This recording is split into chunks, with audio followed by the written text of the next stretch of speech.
સ્વામિનારાયણ સાક્ષાત અક્ષર પુરુષોત્તમ સર્વેભ્ય પરમં શાંતિ આનંદમ સુખમર્પયેત. શ્રી સ્વામિનારાયણ ભગવાનની જય. શ્રી અક્ષર પુરુષોત્તમ મહારાજની જય. શ્રી ગુણાતીતાનંદ સ્વામી મહારાજની જય. શ્રી પ્રમુખ સ્વામી મહારાજની જય. શ્રી મહંત સ્વામી મહારાજની જય. પ્રગટ ગુરુ હરિ પરમ પૂજ્ય મહંત સ્વામી મહારાજની આજ્ઞા અને આશીર્વાદથી આપણે બધા નિત્ય પ્રાતઃ કથાનો લાભ લઈ રહ્યા છીએ. આજે આપણા માટે માર્ચ મહિનાની 15મી તારીખ અને શનિવારનો મહાપવિત્ર દિવસ છે. અરે 1485મી સભા થાય છે. અને કહત હૈ સહજાનંદ એ વિષય ઉપર 1136મો દિવસ થાય છે. ભગવાન સ્વામિનારાયણ ગઢડા પ્રથમ પ્રકરણના 67ના વચનામૃતની અંદર આપણને વાત મહારાજ કરે છે કે આ મારો સંગી છે, તેને આ સંસારની વાસના તૂટી જાય અને ભગવાનની વિશે પ્રીતિ થાય તો ઘણું સારું છે. ભગવાનના અંતરની અંદર અને ભગવાનના પરમ એકાંતિક સત્પુરુષના અંતરની અંદર આ બે પ્રકારની વાત એમના જીવનની અંદર પડેલી છે. એક તો પહેલું કે સંસારની વાસના છૂટી જાય. વાસના બહુ જ ખતરનાક અને ખરાબ વસ્તુ છે. જન્મ અને મરણના ચક્રાવાની અંદર આપણને ધકેલી દેનારી વાસના છે.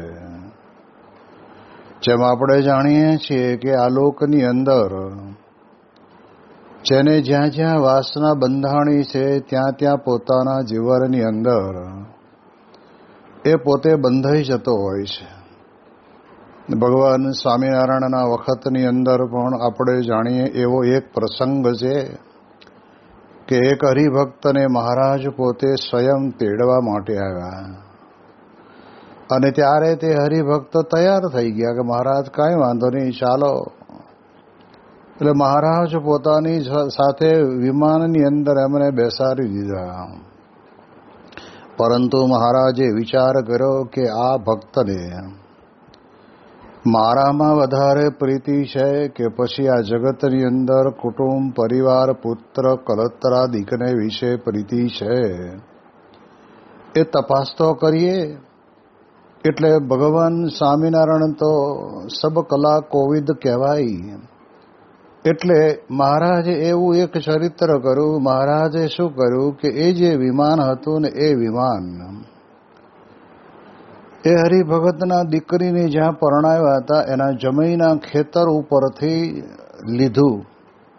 અને બન્યું એવું કે જમઈ રાત છે એ પોતે ત્યાં આગળ ડાબી બાજુનો બળદ બાંધી રહે, ત્યાં જમણી બાજુનો આગો પાછો થઈ જાય. અને જમણી બાજુનો બાંધી રહેવા જાય તે આ બાજુ ડાબી બાજુનો આગો પાછો થઈ જાય. હવે આ દ્રશ્ય ભગવાન સ્વામિનારાયણે પોતે વિમાનમાં બેઠા બેઠા પેલા હરિભક્તને દેખાયું. અને દેખાયું એટલે એને ધીરે એને વિચાર કર્યો કે ઓહો, આ તો અમારા જમઈ રાજ અને ખેતી કરે છે પણ બળદ હાથમાં રહેતા નથી. એટલે લાવને એને જાજા વર્ષનો અનુભવ. એટલે એણે ધીરે એને મહારાજને કહ્યું કે મહારાજ 2-5 મિનિટ માટે તમે પ્લેન થોડું ઊભું રાખો તો હું એક કામ પતાવી દઉં. પછી મારે તો કંઈ ઘર બાર કુટુંબ પરિવારમાં ક્યાંય પ્રશ્ન નથી અને વાસનાય નથી. એટલે મહારાજે ધીરે રહીને કહ્યું કે વાંધો નહીં, તમે જાઓ. પણ એ તો ગયા અને ગયા એટલે ઓલા બળદને બાંધવાનું સરસ મજાની રીતે સારી રીતે શીખવાડતા છે. અને ત્યારે તે વખતના સમયની અંદર મહારાજ તો પોતે પ્લેન લઈને નીકળી ગયા, કારણ કે હજુ સંસારની વાસના એ થોડી ઘણી પણ અંતરની અંદર પડી છે. એટલે આ વાસના છે ને એ ટળી જાય ક્યારે? તો આપણને મહારાજ એવું કહેવા માગે છે કે કોઈ મારા સંગની અંદર આવે, અથવા તો મારા અખંડ ધારક સત્પુરુષ એવા પરમ એકાંતિક સત્પુરુષના યોગમાં આવે, અને સત્પુરુષ પોતે એવો વિચાર કરે કે આ સંસારની અંદર આ મારા સંગમાં આવ્યો છે તો આની બચારાની વાસના ટળી જવી જોઈએ. આવો એક ભદ્ર વિચાર એ સંતને વિશે રહેલો છે. અને એટલા જ માટે થઈને આપણને કીધું છે ને, જીરે સંત સમાગમથી ટળે, જીરે સંત સમાગમથી ટળે, આશા તૃષ્ણા રે, આશા તૃષ્ણા રે, ઈર્ષાય અભિમાન, મોહ મત્સર મમતા બળે, પ્રગટે ઉરમારે, પ્રગટે ઉરમારે, પ્રભુનું દ્રઢ જ્ઞાન, સંત સમાગમ કીજીએ. જીરે સંત સમાગમથી ટળે આશા તૃષ્ણા. જે અંતરની અંદર આપણને પડ્યું છે એ ક્યારે ટળે? તો કે છે કે સંતના સંગની અંદર જાય તો. સમાગમનો અર્થ પણ એ જ સમજવાનો છે કે સાચા સંતનો સંગ કરીએ એ જ સાચો સમાગમ. કહેતા સાચા સંત મળવા જોઈએ. જ્યાં સુધી સાચા સંત ન મળે ત્યાં સુધી આપણા જીવનની અંદર અંતરની અંદર પડેલી જગત સંબંધી વાસના છે ને એ વાસના કોઈ રીતે છૂટે એવી નથી. અને એટલા જ માટે થઈને મોટા પુરુષોએ આલોકની અંદર બહુ મોટામાં મોટું ભગીરથ કાર્ય કર્યું હોય તો બે વાત અહીંયા જે મહારાજ પોતે કહેવા માગે છે કે એક તો પહેલું કે સંસારની વાસના તૂટી જાય, ભગવાનમાં પ્રીતિ થાય. વાસના કદાચ તૂટે, આપણે એમ માની લીધું કે ચાલો મને કોઈ પણ પ્રકારની વાસના નથી, પણ જો ભગવાનમાં પ્રીતિ નથી થઈ તો પછી એ જીવ જશે ક્યાં? ભલે વાસના છૂટી ગઈ પણ જીવ જાય ક્યાં? એમ સ્વામી કહે છે કે ભગવાનમાં પ્રીતિ કરવી એ અતિ મહત્વની બાબત છે, અને ભગવાનમાં પ્રીતિ કરાવવાનું કાર્ય એ મહારાજ પોતે કહે છે કે અમારા આવા સંતો દ્વારા કાર્ય થાય છે.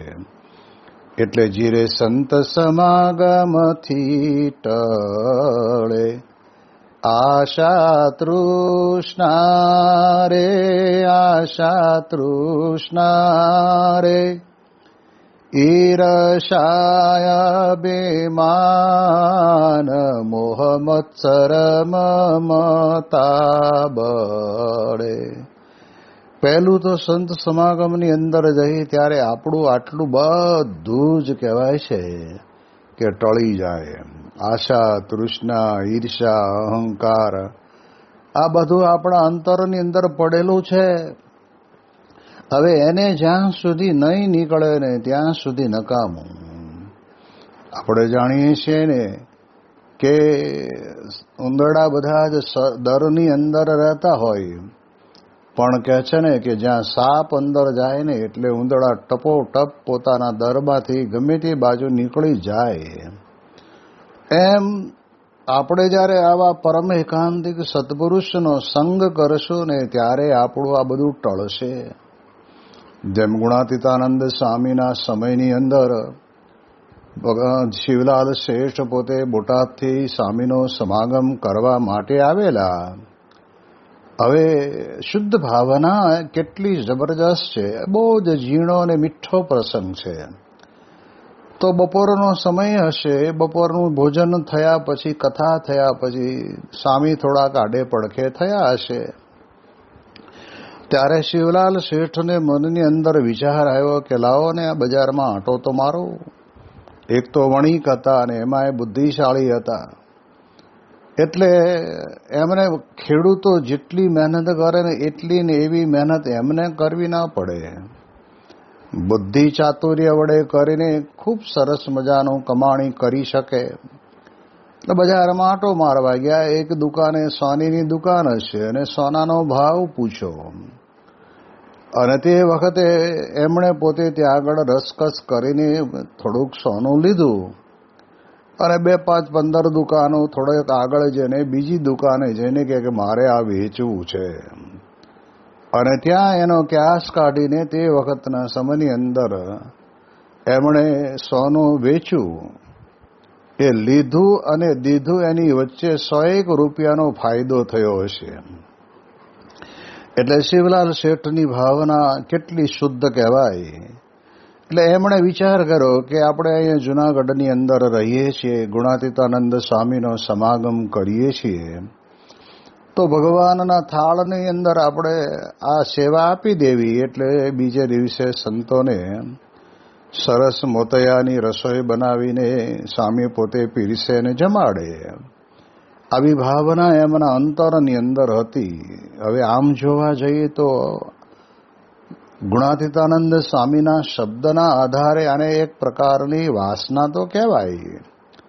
કારણ કે આવ્યા છે સમાગમ કરવા, અને સમાગમ તો આપણને એટલું સ્પષ્ટપણે કહે છે કે આ બધું છોડવાનું છે. આશા, તૃષ્ણા, અહંકાર, આપણા મનની અંદર જે કંઈ નાની મોટી આવી પ્રવૃત્તિ પડી હોય એ તો બધી છોડવાની છે.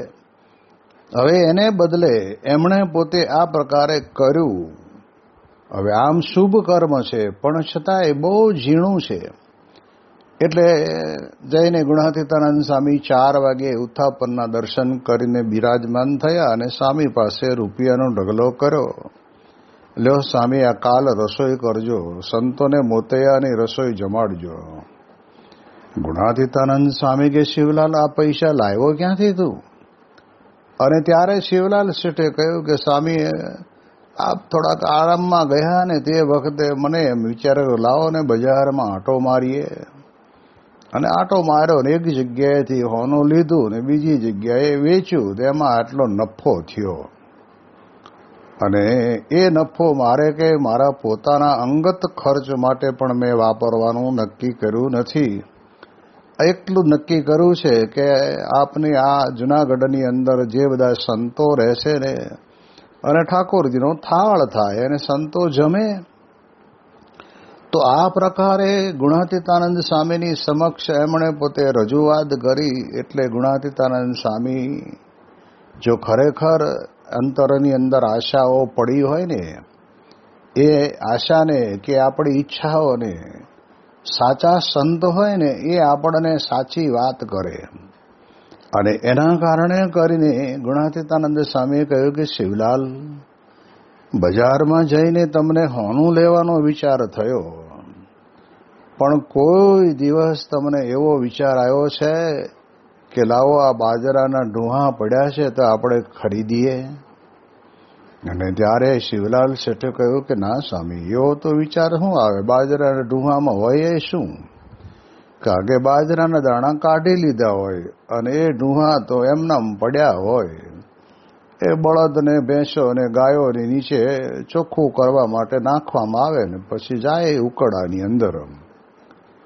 તો એની ઈચ્છા તો કોઈ નથી થતી અને હોનું લેવાની ઈચ્છા થઈ. ગુણાતીતાનંદ સ્વામી શું કહેવા માંગે છે શિવલાલ શેઠને કે શેઠ, પ્રકૃતિ પુરુષ સુધી બધું જ તમને જે કંઈ નાનું મોટું દેખાય છે ને બધા જ સુખ છે ને એ આ પ્રમાણે 100 કરોડ મણ બાજરાના ડૂહા જેવા છે. એમ ગુણાતીતાનંદ સ્વામીએ પોતે વાત કરી અને પછી શિવલાલ શેઠના અંતરની અંદર સમજાણું.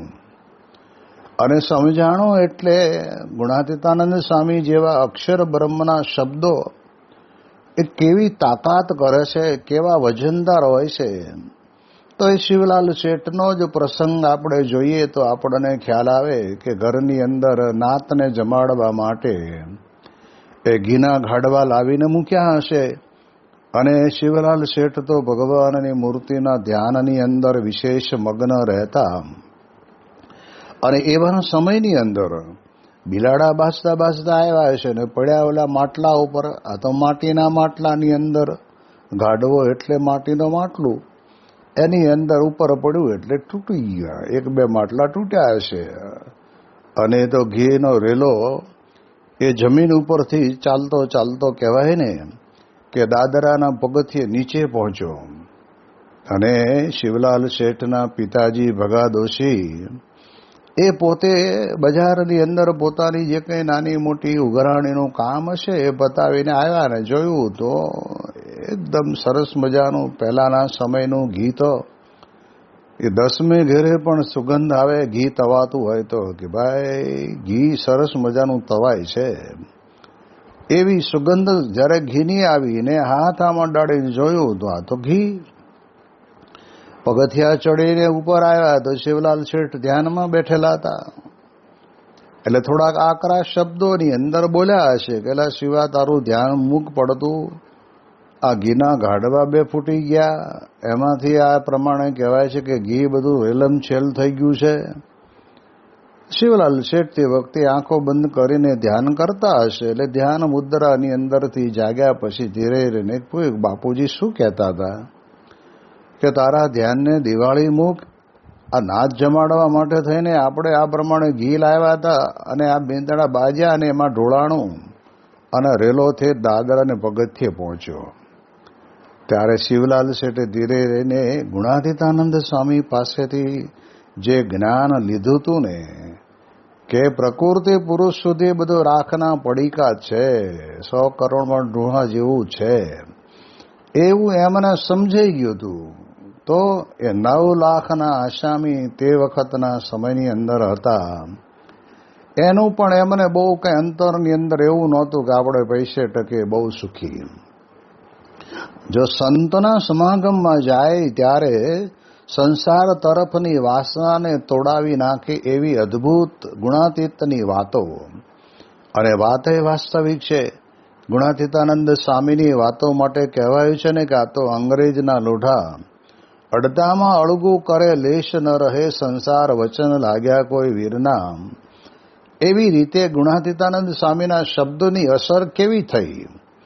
એટલે ધીરે રહીને શિવલાલ શેઠે હસતા હસતા કીધું કે બાપુજી આ આપણે ઘી શાના માટે લાવ્યા હતા? અને ત્યારે શિવલાલ શેઠને ભગા દોશે કહ્યું કે કેમ ખબર નથી? આવતીકાલે આપણે નાચ જમાડવાની છે. ત્યારે શિવલાલ શેઠે ધીરે રહીને કીધું કે બાપુજી નાદ જમે પછી શું થાય? દરેક વ્યક્તિ સરસ મજાનું મિષ્ટ ભોજન જમે પણ પેટની અંદર ગયા પછી મોઢામાં મૂકેલો કોળિયો ચાવતા ચાવતા નીચે ઉતરી ગયા પછીના આપણા શરીરના સંગે કરીને એ ગમે તેટલું સારું મિષ્ટ ભોજન હોય તો પણ કહેવાય છે કે આપણે એને વિષ્ટાના રૂપની અંદર જ પરિવર્તિત થઈ જતું હોય છે. અને એટલા જ માટે થઈને આપણે જાણીએ છીએ. તો શિવલાલ શેઠે કહ્યું કે બાપુજી આ બધાએ નાત કાલ જમ્યા હોત તો બોટાદની ભાગોળ બગાડે. આ તો એના કરતા તો આ ઘી ઘરમાં ઢોળાણું છે તો આપણું બધા લાકડાના મકાનો એટલે ઘીથી બરાબર એ ચોપડાઈ ગયા એટલે લાકડાને ઉધઈ નહીં લાગે. આમ આવી પ્રકારનો સંતના સમાગમે કરીને એને જ્ઞાન થયું. કારણ કે આ જ્ઞાન છે ને એ વાસના છે આપણને. નહીતર શું થાય? માણસ રોકકડ કરી કરીને મરી જાય. અરે રે આટલું મોંઘા ભાવનું અને આટલું બધું ઘી હતું, આવી રીતે જતું રહ્યું, ને હવે શું કરશું, ને કાલે માં નાત જમાડવાની છે, એનું શું કરશું, ને કેમ કરશું, ને કેટલાય પ્રશ્નો મનની અંદર ઊભા થઈ જાય. અને જો એને સંતનો સંગ નથી થયો તો શું થાય? જેમ આપણે જાણીએ છીએ કે જનક રાજા પોતે સ્વયં અષ્ટાવક્ર ઋષિના પાસે જઈને નિત્ય પ્રત્યે ભગવાનની કથા સાંભળતા હતા. અને એવા સમયની અંદર એક દિવસ જનક રાજાને કંઈક રાજકીય કામ આવી ગયું હશે, એટલે થોડાક મોડા આવ્યા. અને ત્યારે બધા ઋષિમુનિએ કહ્યું કે અષ્ટાવક્રજી કથા શરૂ કરો. અને ત્યારે અષ્ટાવક્ર ઋષિએ કહ્યું કે જનક આવે ને એની રાહ જોઉં છું. હવે મહારાજ એ તો સંસારી છે, રાજ દરબારમાં કંઈક કામ હોય. અમે બધાએ 88,000 બેઠા છીએ, તો એની સામું જો અમે બધાએ આશ્રમની અંદર જેવી રીતે ત્યાગીને સંન્યાસી બનીને બેઠા છીએ, એટલે અમે સાંભળવા તો બેઠા જ છીએ ને. અને ત્યારે એટલી વારમાં જનક રાજા અષ્ટાવક્ર ઋષિની સમક્ષ આવ્યા, પગે લાગીને બેઠા. ગુરુએ કહ્યું કે જનક, તમે સભામાં મોડા આવ્યા છો, માટે તમને દંડ કરવો પડશે. અને ત્યારે તે વખતે જનક રાજાએ કહ્યું કે મહારાજ, જે આપની આજ્ઞા હોય તે પ્રાયશ્ચિત કરવા માટે હું સંમત છું. અને તે વખતના સમયની અંદર જનક રાજાને અષ્ટાવક્ર ઋષિએ પૂછ્યું કે બોલો, ગઈકાલે શાની કથા કરી હતી? આવો પ્રશ્ન પૂછાયો એટલે ત્યારે 88,000 ઋષિઓ એકબીજાની સામે જોવા માંડ્યા. મળું આપણને જો પૂછે ને તો આપણને જ ખબર નથી કે ગઈકાલે શાની કથા થઈ હતી. કારણ કે આપણે કેવું હોય કે લોક લાજે કરીને આવીને બેસવું પડતું હોય, કોઈક સંબંધના નાતે કરીને બેસવું પડતું હોય, કોઈક આપણને આમંત્રણ આવ્યું છે એટલે મોઢું બતાવવા આવવું પડે એટલે આપણે બેઠા હોઈએ. આ બધી પ્રકારની શ્રોતાઓની બધી જે વખતના સમયની અંદર પ્રકાર છે. અને એના કારણે કરીને બધા સામું એકબીજાને સામું જોયા. એટલે જનક રાજાએ ધીરે રહીને કહ્યું કે મહારાજ, ગઈકાલની કહું, પરમ દિવસની કહું, એના આગલા દિવસની કહું, એના આગલા દિવસની કહું, એના આગલા દિવસની કહું, મહિના પહેલાની કહું, 2 મહિના પહેલાની કહું, કઈ કહું બોલો? અને જ્યાં આમ કહ્યું ત્યારે બધા ઋષિમુનિઓ વિચારમાં પડી ગયા કે મળું આપણે તો આવીને બેસી છીએ એટલું જ, કથા તો આ સાંભળે છે. અને ભગવાનને કરવું ને એ સમયની અંદર એવી એક પરિસ્થિતિ ઊભી થાય છે કે ભગવાને જ નિર્માણ કર્યું હશે. તો કેવી પરિસ્થિતિ? તો જનક નગરીની અંદર ચારે બાજુ આગ લાગી. હવે અત્યારના જમાનામાં આગ લાગે તો એ 10 કલાકને આગને ઠારતા થતું હોય, કેટલી પ્રકારના સાધન સંપન્ન છે છતાંય. તો એ જમાનામાં આગ લાગે તો ઠારવું શું? પાણીનો એક દેગડો ઢોળવાથી કઈ આગ થોડી બુઝાય. અને એવા સમયની અંદર આગ લાગી એટલે બૂમા બૂમ થઈ, દોડો દોડો ભાઈ, ભાગો, મિથિલા નગરીની ચારે બાજુ આગ લાગી છે. અને ત્યાં તો ઓલા ઋષિમુનિઓ બધા કથા સાંભળવા બેઠેલા, એ બધા ઊભા થઈને ભાગવા માંડ્યા. કોઈક કે મારી ઝૂંપડી બળી જશે, કોઈક કે મારો આશ્રમ બળી જશે, કોઈક કે મારું તુંબડી બળી જશે, કોઈક કે મારી કોપીન બળી જશે. આમ અફરાતરફી બધું થઈ ગયું અને નીકળી ગયા. કોઈ બેઠું નહીં સભામાં, બધા જ ઉપડી ગયા. અને ત્યારે તે વખતે અષ્ટાવક્ર ઋષિએ જનક રાજાને પૂછ્યું કે હે રાજન, આ મિથિલા નગરીમાં ચારે બાજુ આગ લાગી છે, તો એમાં તારું કંઈ બળતું નથી?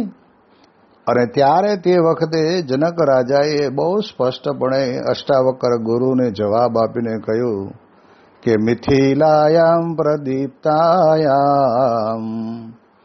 ન મે દયતિ કિંચન.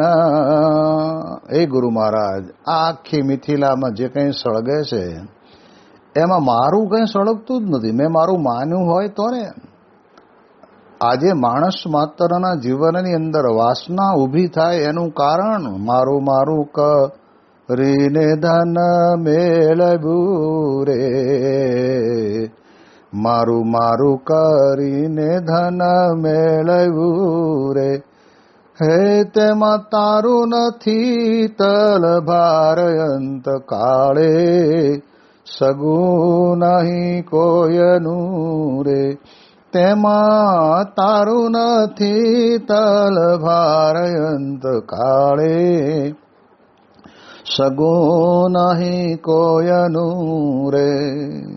પણ અષ્ટાવક્ર ઋષિ જેવાના સમાગમે કરીને જનક રાજાએ પોતાના જીવનની અંદર સ્વીકારી લીધું કે મારું કાંઈ છે જ નહીં. અને આજે પ્રશ્ન ક્યાં છે, વાસના ક્યાં ઊભી થાય છે, આ મારું.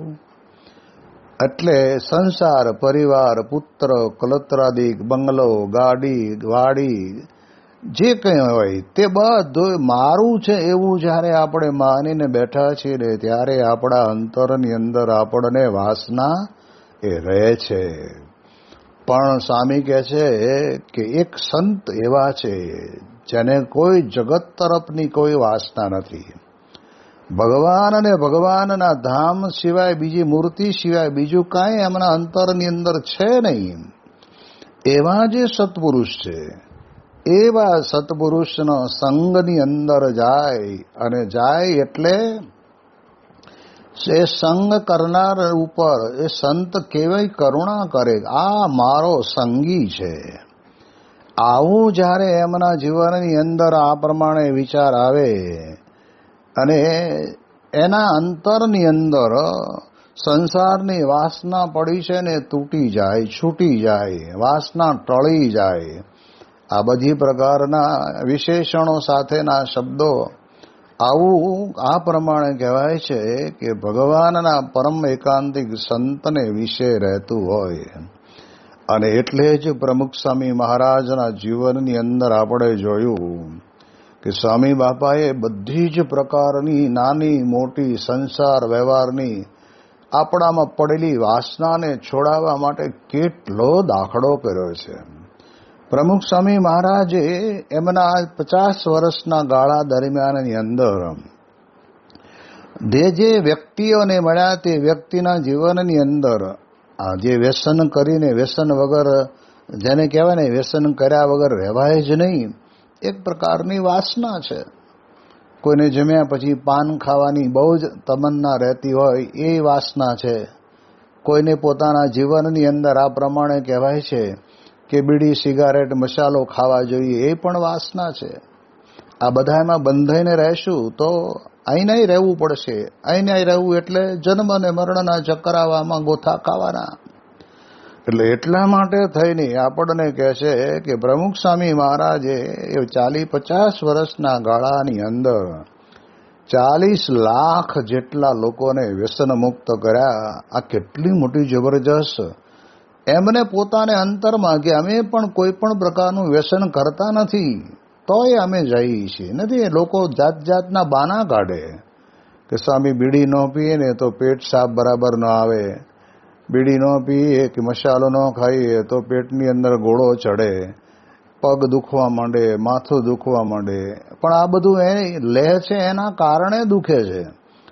પ્રમુખ સ્વામી મહારાજ કે આ અમે તમારી સામે ઊભા, અમે નથી કોઈ દી ચા પીધી, નથી કોઈ દી અમે કોફી પીધી, નથી કોઈ દી અમે આ કોઈ પણ પ્રકારનું વ્યસન કરતા નથી, હોપારીનો ટુકડો મોઢામાં મૂકતા, અને છતાંય કડે ધડ તમારી સામે ઊભા છે ને તો તમે મૂકી દો. જેને અંતરની અંદર જગત સંબંધી કોઈ પણ પ્રકારની ભોગ ભોગવવાની ઈચ્છા જ નથી, એવા જે ગુણાતીત સત્પુરુષ છે, એ સત્પુરુષ છે એ બીજાની વાસના ટાળી શકે. બાકી પોતે ભોગવતો હોય અને બીજાને ટાળવાની વાતો કરતો હોય તો નથી. સંતો ઘણી વખત વાત કરે છે ને કે યુવાનોને એક વક્તાએ બહુ જબરજસ્ત વાત કરી કે વ્યસન કરના બહુ ખરાબ હૈ એમ કરીને વાતો કરતા હતા. અને એના એ જ વક્તા પોતે થિયેટરની અંદર આવેલા પિક્ચર જોવા માટે, અને પાછા ઇન્ટરવલની અંદર પોતે બહાર આવીને નાસ્તો કર્યો, નાસ્તો કરીને સિગારેટ કે મસાલો ખાધો. ઓલા છોકરાઓ જોઈ રહ્યા, છોકરા કે આ મહાત્મા છે એ જ. એટલે કહ્યું કે બાપજી તમે તો કથા કરીને કહેતા હતા ને કે આવું ન કરાય, ત્યારે મહાત્માએ ધીરે રહીને કહ્યું કે ભાઈ बोलने का काम भी मेरा और वर्तन करने का काम भी मेरा, तो आप क्या करेंगे? बोलने का काम मेरा और शुद्ध रहना काम तुम्हारा. તો સ્વામી કે એની અસર કોઈ દિવસ ક્યારે કોઈ વ્યક્તિ ઉપર પડે નહીં. માટે આપણને કહે છે કે પહેલું તો એમ કહેવાય છે કે આ મારો સંગી છે, એના અંતરની અંદર કોઈ પણ પ્રકારની વાસના રહેવી ન જોઈએ. આવી પ્રકારનો જેમને અંતરની અંદર દ્રઢાવ હોય એવા સત્પુરુષ, આપણે એવા સત્પુરુષની આપણે ત્યાં હારમાળા છે, એવા ગુણાતીત ગુરુવર્યો આપણને મળ્યા છે. તો એવા ગુણાતીત ગુરુવર્યો દ્વારા જીવનની વાસનાને ટાળીએ એની વિશેષ વાતો આપણે આવતીકાલે કરીશું. શ્રી સ્વામિનારાયણ ભગવાનની જય.